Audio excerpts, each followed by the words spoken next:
বিরিয়ানির ব্যবসা করতে চাইলে সহজ একটা হিসাব দেখুন। একটি 60 প্লেটের বিরিয়ানির হাঁড়িতে চিকেনের জন্য খরচ হয় 1550 টাকা, মানে 120 গ্রাম করে 60 পিস চিকেন। চাল লাগবে 7 কেজি, যার দাম 840 টাকা। আলু লাগবে 7 কেজি, যার দাম 100 টাকা। এবার পেঁয়াজ, আদা, রসুন, তেল, বিরিয়ানির যাবতীয় মশলা নিয়ে টোটাল 600 টাকা ম্যাক্সিমাম। প্লাস বিরিয়ানির মিস্ত্রি প্রতি হাঁড়িতে 600 টাকা করে নেবেন, মানে মোট খরচ 3690 টাকা বা 3700 টাকা। এর সঙ্গে জ্বালানি ও অন্যান্য যাবতীয় খরচ 300 টাকা এক্সট্রা করে ধরে রাখুন, মানে 4000 টাকায় খরচ করে এক হাঁড়ি বিরিয়ানি রেডি।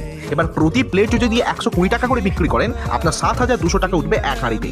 খরচা বাদ দিলে নিট লাভ হচ্ছে 3200 টাকা প্রতি হাঁড়িতে।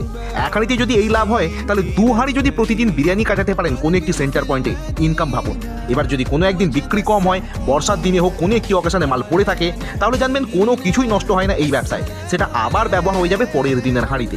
মিস্ত্রিরা সবই জানেন এই ব্যবসা সম্পর্কে, এটা একটা ওপেন সিক্রেট। চেষ্টা করুন যুগের হাওয়ার সঙ্গে বা ট্রেন্ডে গা ভাসিয়ে এমন ব্যবসা করতে যাতে ভালো লাভ আসে আপনার পকেটে।